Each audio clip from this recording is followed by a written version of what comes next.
이 새벽 우리에게 주신 하나님 말씀은 아모스 5장 18절에서 27절까지의 말씀입니다.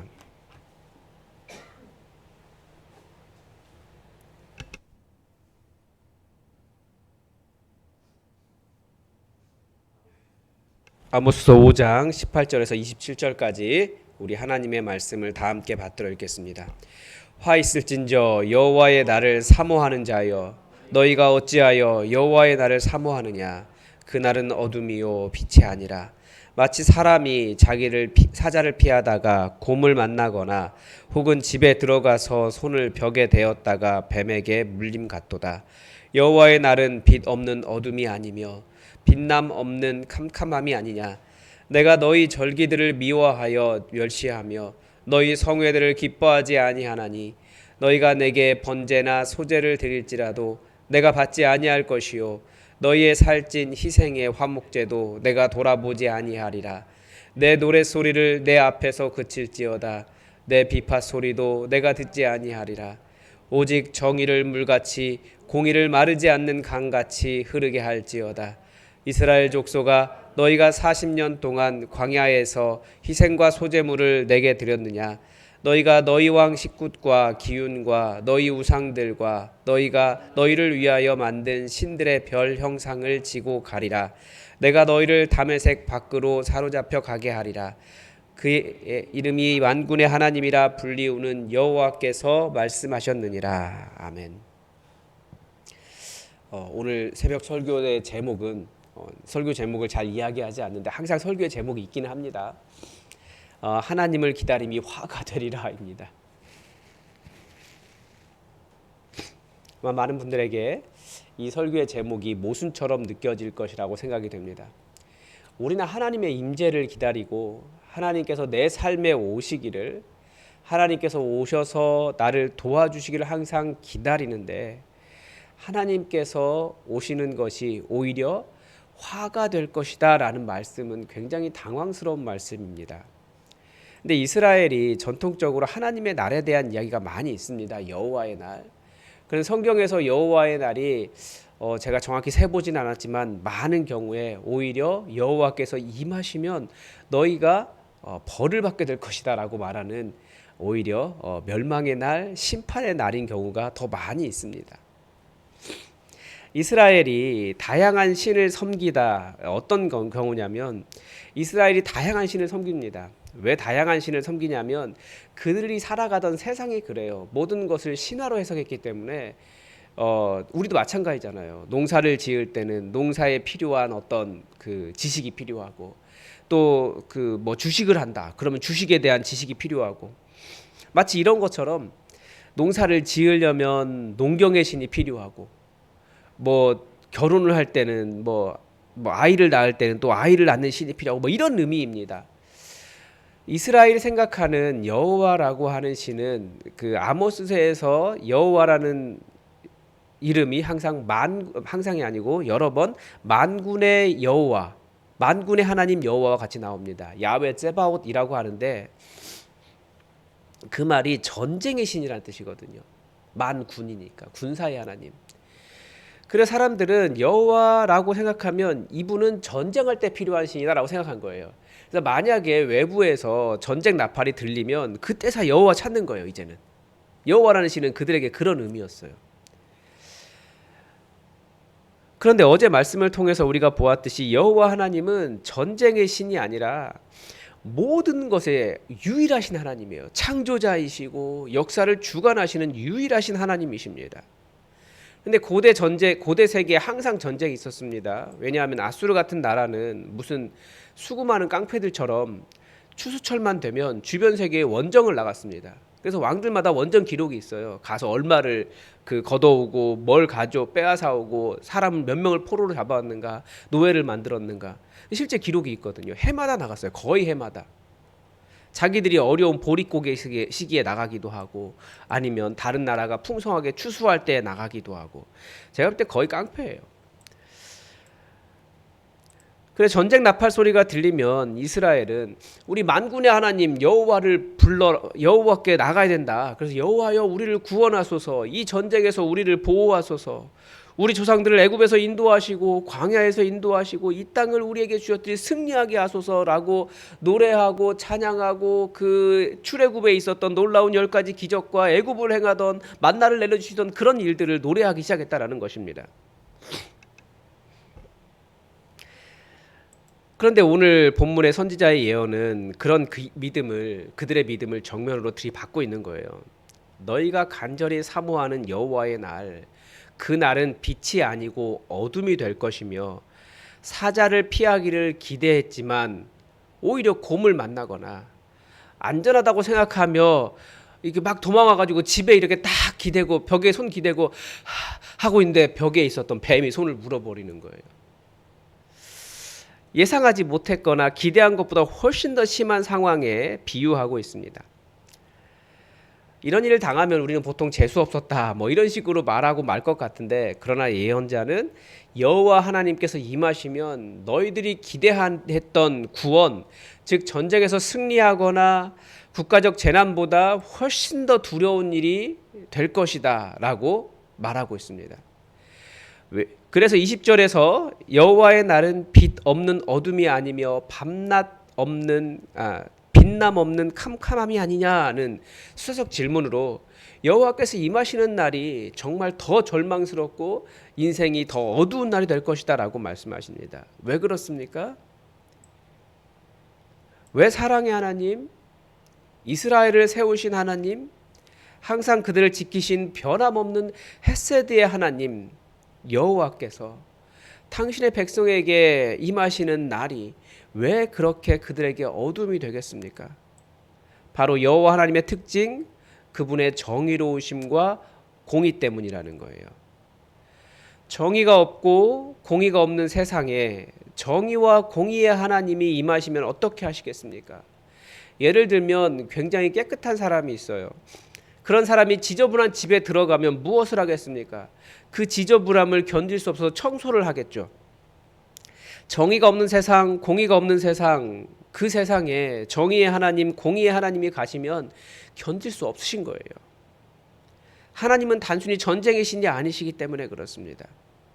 사람들은 정의와 공의의 하나님을 이야기하면 사랑의 하나님은 어디 있느냐 이렇게 반문하기도 합니다.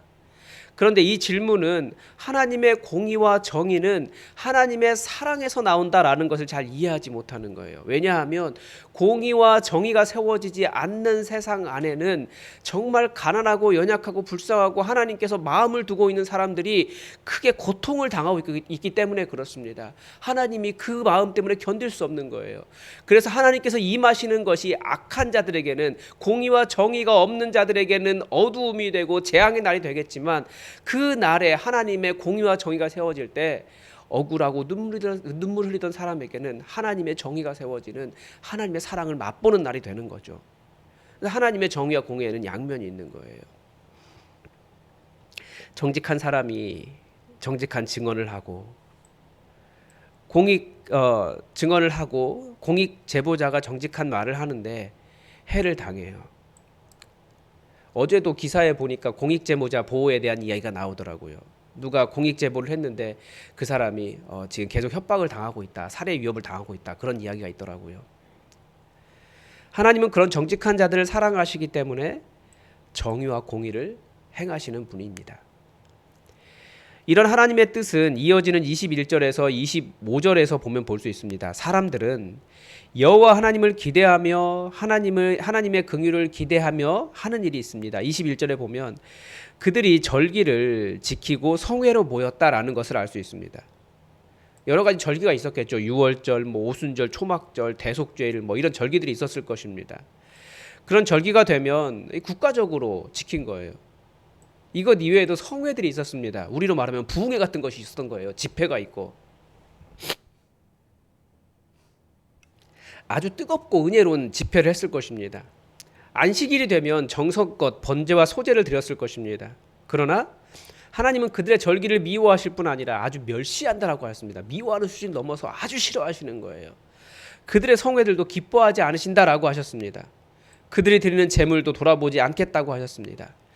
찬양이라고 부르는 노래를 그쳐라, 아름다운 악기 소리를 그쳐라, 내가 돌아보지 않겠다라고 하십니다.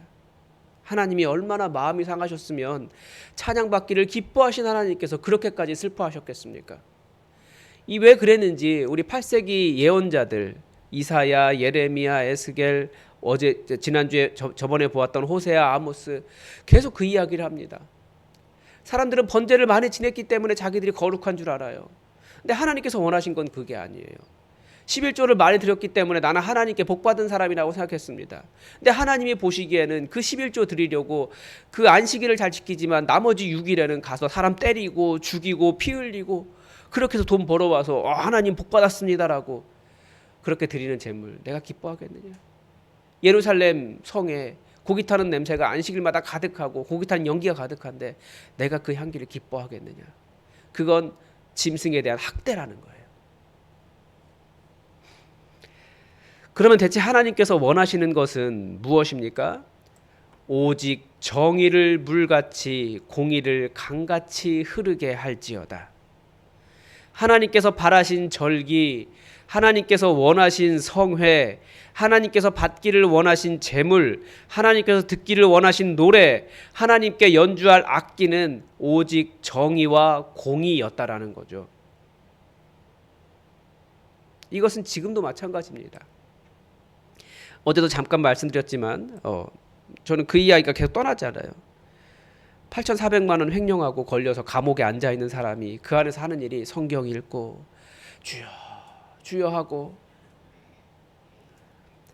그것을 보는 아이들이 있어요. 사람들이 다들 신앙에 대해서 고민하면서 내가 그 하나님 잘 믿어야지라고 생각하고 있는데 그런 사람 보고 있으면 얼마나 가슴이 찢어지고 하나님 믿는 게 뭔가라는 고민하지 않겠습니까? 하나님은 무조건 죄를 눈감아 주시고 그 사람을 무조건 감옥에서 꺼내달라고 그런 기도에 응답하시는 분이 아니시라는 거죠. 우리 하나님은 공의 하나님이시거든요. 정의를 끊어내고 공의를 흐르지 못하게 하는 일은 하나님께서 절대 용서하시지 않으시는 일이라는 겁니다. 그런데 우리가 잘 알다시피 사람마다 정의와 공의가 다 달라요. 모든 세상은 정규 분포 곡선이 있습니다. 이렇게 양극단인 사람들이 있어요. 한 5에서 20% 가까이가 항상 있어요. 이 사람들은 서로 대화가 되지 않습니다. 이분들에게도 뭐가 있냐면 절대선이라고 생각하는 것이 있고 남의 말을 절대 듣지 않고 자신이 말하는 것이 정의와 공의인 부류예요. 믿음이라고 이야기하죠. 16절에 보면 여호와 하나님은 그들이 열심히 제사를 지냈던 신이 누구인지 밝히고 있습니다. 이게 그들의 믿음이었던 거예요. 그들이 열심히 지켰던 절기에서 식굿을 섬겼고 기운과 우상을 위해 성회로 모이기도 했다는 거죠. 광야에서부터 하나님께서 너희 예배 잘 지내라, 제사 잘 지내라라고 말했는데 이스라엘 자손들이 우상 섬기기를 잘했어요. 더 별을 섬기고 우상 섬기고. 그러니까 하나님께서 질문하는 거죠. 광야에 있을 때조차도 너희는 나에게 제대로 예배드리지 않았다. 그런데 여기 와서 예배드린다고 말하지만 역시 제대로 예배드리지 않고 있다. 그러면 식굿 섬기고 기운, 우상들 섬기고. 이 두 이름이 나와요. 식굿과 기운. 식굿은 죄송합니다. 식굿은 판결의 왕이라고 하는 아수르의 신입니다. 그리고 기운은 토성입니다. 그러니까 이게 항상 신화가 거의 그렇잖아요. 태양, 토성 이런 것들이 신이거든요. 태양 신은 이름은 다르지만 그리스 신화에서는 토성은 크로노스 다 신화와 관련됐지 않습니까? 아수르의 신을 그렇게 섬겼던 거예요. 어떻게 해마다 그들을 괴롭히고 결국 그들을 무너뜨린 나라의 신을 그렇게 열심히 섬길 수 있었을까요? 사람들은 그 시대에 자기가 신으로 섬기는 것들이 있습니다. 그 당시에는 강력한 힘을 가진 나라의 신을 진짜 신이라고 생각했어요. 진짜 신이 아니라 최고의 신이라고 생각했어요. 신이 많았기 때문에. 그런데 예를 들면 이 시대의 신은 무엇이겠습니까? 당연히 돈이에요. 이름과 모양은 달라도 돈이 우상이 되어 있는 것이 맞습니다. 우리가 사람을 평가할 때도 어떤 그 사람의 가치, 존재 가치보다도 그 사람이 얼마나 돈에 대해서 기여할 수 있느냐 이런 식으로 평가를 합니다. 이 시대는 심지어 그리스도인들에게는 종교 자체도 우상이 될 수 있다라는 말씀을 여러 번 드렸습니다. 예수님께서 바리새인들을 비판하실 때도 이 문제 지적하신 것입니다. 그들이 종교 활동하는 것이 그들에게 우상이었습니다. 하나님을 잘 섬기고 있다라고 말하면서 정의와 공의를 팽개치고 자기들은 종교 활동 잘하기 때문에 다른 사람 정죄하고 오히려 더 하나님을 섬기지 못하게 하는 그런 삶이었다라고 예수님은 바리새인들과 싸우셨습니다. 어제 청년들을 만났는데 왜 이렇게 교단이 나누어졌는지를 질문을 하더라고요. 옛날 이야기에서 지금 시대와는 좀 관계가 없지만 크게 하나는 신사참배의 문제였고 또 하나는 돈의 문제였습니다. 전쟁 후에 신학교 부지를 구입하기 위해 돈을 마련했는데 그 돈을 사기를 당한 거예요. 이제 물론 그쪽에서는 그런 이야기 하지 않죠. 우리는 거룩하고 그래서 그분들이 항상 이야기하는 것은 돈을 사기 당했으면 책임을 져야 되는데 책임을 지지 않고 자기가 벗어나려고 세력을 규합한 거예요. 그쪽은 그런 이야기 하지 않아요. 우리는 거룩하고 예배 잘 드리고 코람되고 하나님 앞에서 맨날 하나님 무슨 신학 이런 이야기만 해요. 이제 묘하게 그렇게 나눠졌어요. 그러면서 지금까지 한국 교회들이 복음주의와 에큐메니칼 진영이 싸우는 거예요. 복음주의 진영은 세상에 대해서 말하지 않습니다. 세상에 대해서 말하는 순간 자기들의 비리를 말하기가 어렵잖아요. 그래서 자기가 감추고 있는 횡령, 여자 문제 뭐 이런 것들 다 감춰놓고 우리는 하나님, 오직 하나님, 기도 열심히 하고 하나님 몇 시간씩 기도하고 예배 어떻게 드리고 뭐 얼마 헌금했고 이런 이야기만 하는 거예요. 종교가 얼마든지 우상이 될 수 있다라는 거예요.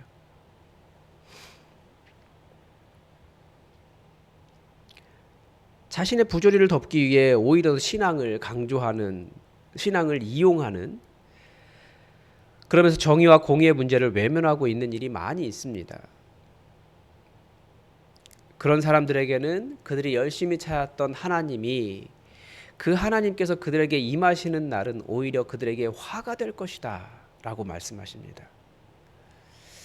하나님의 나라는 사랑에서 나오는 공의 위에 세워져 있습니다. 그게 예수님의 십자가입니다. 우리가 하나님께서 우리에게 원하시는 것이 있어요. 이 세상은 단지 우리가 살다가 빨리 천국 가야지 하는 세상이 아닙니다. 지금 우리가 살아가고 있는 이 세상도 하나님께서 만드신 세상이기 때문에 하나님께서 우리를 이 땅에 보내셔서 이 세상을, 우리가 살고 있는 세상을 하나님 나라로 만들며 살아가기를 하나님은 원하셔서 우리에게 사명을 주신 것입니다. 이 세상을 하나님 나라로 만들어가라. 물론 주님 오시는 그날까지 안 될 거예요. 악은 절대 쉬지 않거든요. 그래도 우리는 끝까지 견디며 기도하며 하나님의 정의와 공의를 이 땅에 세워나가는 사람들이라는 것입니다. 하나님이 우리를 사랑하시지만 무조건적인 사랑은 아니에요. 말이 좀 애매하긴 한데요. 은혜는 무조건적이지만 사랑하기 때문에 아무렇게도 살아도 된다 이런 뜻은 아니라는 거예요. 하나님께서 원하시는 일이 있습니다. 하나님의 공의와 하나님의 정의 이 땅에 세워가기를 주의 말씀 따라, 내가 원하는 것이 아니라 주의 말씀 따라. 그래서 우리가 정말 주님의 말씀 따라 이 땅에 하나님의 정의와 공의를 세워갈 수 있기를 바랍니다. 오늘도 하나님의 뜻이 우리에게 이루어지기를 주기도문으로 기도하겠습니다. 하늘에 계신 우리 아버지, 아버지의 이름을 거룩하게 하시며 아버지의 나라가 오게 하시며 아버지의 뜻이 하늘에서와 같이 땅에서도 이루어지게 하소서. 오늘 우리에게 일용할 양식을 주시고 우리가 우리에게 잘못한 사람을 용서하여 준 것 같이 우리 죄를 용서하여 주시고 우리를 시험에 빠지지 않게 하시고 악에서 구하소서. 나라와 권능과 영광이 영원히 아버지의 것입니다. 아멘. 여러분, 지금 이 계엄 사태가 아직도 끝나지 않은 상황입니다. 그래서 어제 기사에 보니까 뭐 어떤 데는 뭐 148억 8조가 이렇게 나라의 부가 빠져나갔다 이야기하고 어디는 151조를 이야기하고 그리고 그 사회적 비용은 막대한 사회적 비용은 몇 년에 걸쳐서 전 국민이 감당해야 한다 그러고 외환이 상승하면서 결국은 먹거리를 해외에 의존하는 우리나라는 물가가 상승하고 먹거리 문제가 발생할 것이다. 그런 예상들을 계속하고 있습니다. 빨리 나라가 안정되어야겠습니다. 여러분 이 나라의 안정을 위해서 기도해 주십시오. 나라가 이렇게 혼란해도 또 우리는 일상을 살아가야 됩니다. 우리 자녀들 지금 우리가 계속 기도했던 고3 수험생 자녀들 지금 대학 입시 마무리하는 중인데 그 모든 과정에도 하나님께서 개입해 달라고 여러분 기도해 주시고 이 모든 과정이 평화롭고 정말